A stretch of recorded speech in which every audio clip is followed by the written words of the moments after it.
నమస్తే అండి, నేను మీ తేజాని. ఇవాళ రెసిపీ బ్యాచిలర్స్ కూడా ఎంతో ఈజీగా ప్రిపేర్ చేసుకోగలిగే చికెన్ ఫ్రై పీస్ బిర్యానీని ఎలా ప్రిపేర్ చేయాలో చూపిస్తాను. దానికోసం ఇక్కడైతే నేను కేజీ చికెన్ని తీసుకొని శుభ్రం చేసి పక్కన పెట్టేసుకున్నాను. ఇప్పుడు స్టవ్ ఆన్ చేసేసి ప్యాన్ పెట్టేసుకొని అందులోకి 2 స్పూన్స్ ఆయిల్ వేసుకోవాలి. ఆయిల్ వేడైన తర్వాత ముందుగా కట్ చేసి పెట్టేసుకున్న ఉల్లిపాయ ముక్కల్ని వేసేసుకొని రంగు మారే వరకు వేయించుకోవాలి. ఉల్లిపాయ ముక్కలు మగ్గిపోయాయి. ఇందులోకి 1 స్పూన్ అల్లం వెల్లుల్లి పేస్ట్ని వేసి పచ్చి వాసన పోయే వరకు ఫ్రై చేసుకోవాలి.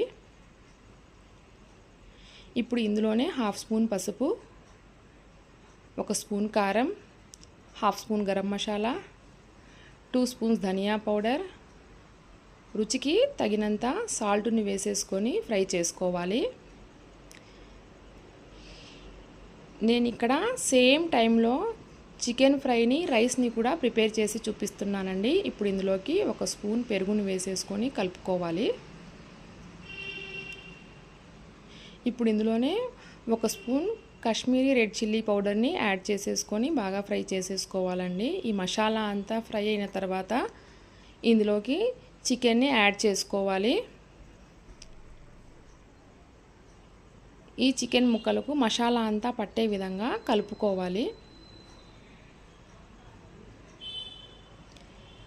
చికెన్ అయ్యేలోగా రైస్ని ప్రిపేర్ చేసుకోవచ్చండి. నేను ఇక్కడైతే 2 గ్లాస్ బాస్మతి రైస్ని తీసుకొని శుభ్రంగా కడిగి పక్కన పెట్టేసుకున్నానండి. చికెన్ని మధ్య మధ్యలో కలుపుకోవాలండి, అడుగంటుకోకుండా కలుపుకోవాలి. ఈ చికెన్ బిర్యానీ అనేది చాలా ఈజీగా అయిపోతుందండి. ఇప్పుడు స్టవ్ ఆన్ చేసేసుకొని బౌల్ పెట్టేసుకొని అందులోకి 2 స్పూన్స్ ఆయిల్ వేసుకోవాలి. అలాగే ఇందులో 3 స్పూన్స్ నెయ్యిని కూడా వేసుకోవాలి.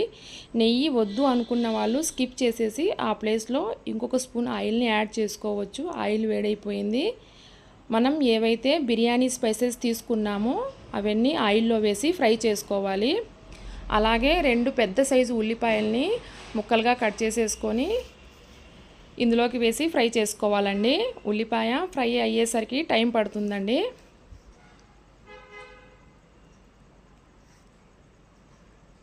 ఈ ఫ్రై పీస్ బిర్యానీ అనేది చాలా ఈజీగా కూడా మనం ప్రిపేర్ చేసుకోవచ్చు. చాలా తక్కువ టైం తీసుకుంటుందండి. ఉల్లిపాయలు అయితే మగ్గిపోయాయి. ఇప్పుడు ఇందులోకి 1 స్పూన్ అల్లం వెల్లుల్లి పేస్ట్, 1/2 స్పూన్ గరం మసాలాని వేసేసి ఫ్రై చేసుకోవాలి. పచ్చివాసన అనేది పోయే వరకు ఫ్రై చేసుకోవాలండి.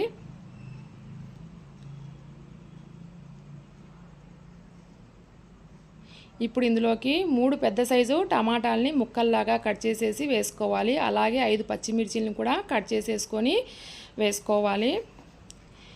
ఇందులోకి 1 స్పూన్ కారం, 2 స్పూన్స్ ధనియా పౌడర్ని, రుచికి తగినంత ఉప్పుని వేసేసుకొని టమాటా ముక్కలు మగ్గే వరకు ఫ్రై చేసుకోవాలండి.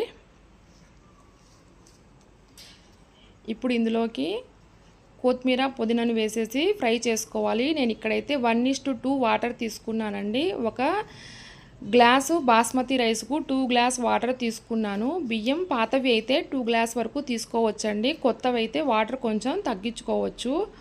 ఈ వాటర్ మరిగేలోగా చికెన్ ఫ్రైని ప్రిపేర్ చేసేసుకుందామండి. చికెన్ ఫ్రై అనేది అయిపోయింది.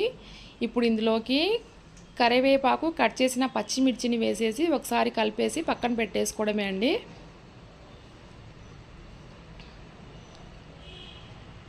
మనం బిర్యానీకి అయితే వాటర్ వేసాం కదా, అవి మరుగుతున్నాయి. ఇందులోకి మనం ముందుగా సోక్ చేసి పెట్టేసుకున్న రైస్ని వేసేసుకొని కలుపుకోవాలండి.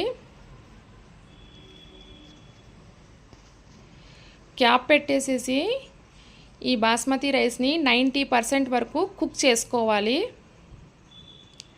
రైస్ అనేది కుక్ అయిపోయిందండి. ముందుగా మనం ప్రిపేర్ చేసుకున్నాం కదా చికెన్ ఫ్రైని రైస్ మీద లేయర్ లాగా పరుచుకోవాలి. ఇప్పుడు పైనుంచి 1 స్పూన్ నెయ్యిని సర్వ్ చేసేసుకొని 10 మినిట్స్ వరకు సిమ్లో పెట్టేసుకొని మగ్గించుకోవాలండి రైస్ని. రైస్ అడగంటకుండా ఉండాలంటే స్టవ్ పైన పెనం పెట్టేసేసి ఈ రైస్ బౌల్ని పెడితే రైస్ అనేది అడగంటకుండా ఉంటుందండి. ఈ వీడియో మీకు నచ్చినట్లయితే ఇంకెందుకు ఆలస్యం అండి, మీ ఫ్యామిలీ మెంబర్స్కి, ఫ్రెండ్స్కి షేర్ చేయండి. Please subscribe to our channel. Thank you for watching.